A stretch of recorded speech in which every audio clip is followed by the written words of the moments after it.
Good evening. Well, many times on this show I've said Starmer's big problem is he's got no ideas. There's no big initiative. And whilst he may not be Jeremy Corbyn and he may be safe, he needs to actually say something. Well, of course, as we know, he's been off on his holes for the last couple of weeks. But overnight, boy, has he broken cover. He's been in London, he's been in Edinburgh, he's been in Exeter.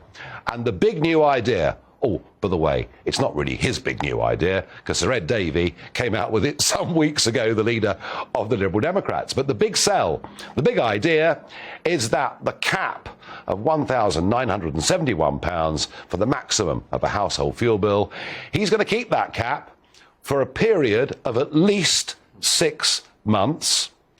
And that's going to save the average household more than £1,000. How's he going to pay for it? Well, he'll be doing away with Rishi's £400 handout to households.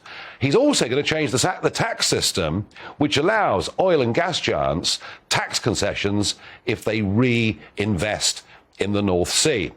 So what do we make of what he said? Well, I'll tell you what it does have going for it: sheer simplicity. People know that's the cap and it's staying for at least 6 months.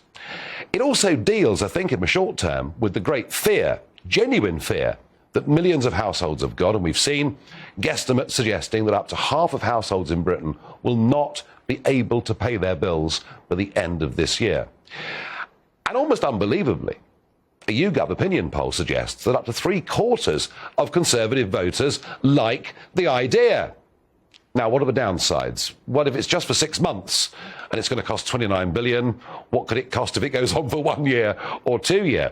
And the very last thing we should be doing is discouraging big companies from investing in this country. After all, wouldn't we rather become energy self-sufficient at some point in time?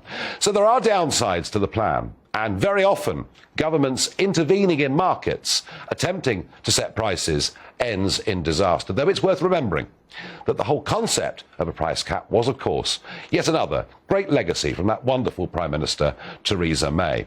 But whilst Boris Johnson holds summits in Downing Street that reach no conclusions whatsoever, and then goes away on holiday yet again, and whilst Liz Truss and Rishi Sunak tear chunks out of each other, actually nobody on the Conservative side is offering any real answers. And I would criticise all of them for barely talking about supply at all. All anyone's talking about are prices. They appear to be unconcerned that the lights might go out in February. But I put it to you that in terms of political initiative, Keir Starmer has seized the advantage at a moment when this government looks completely and utterly rudderless. And I think, in political terms alone, for now, Keir Starmer has got this right. Tell me what you think. Farage at GBNews.uk.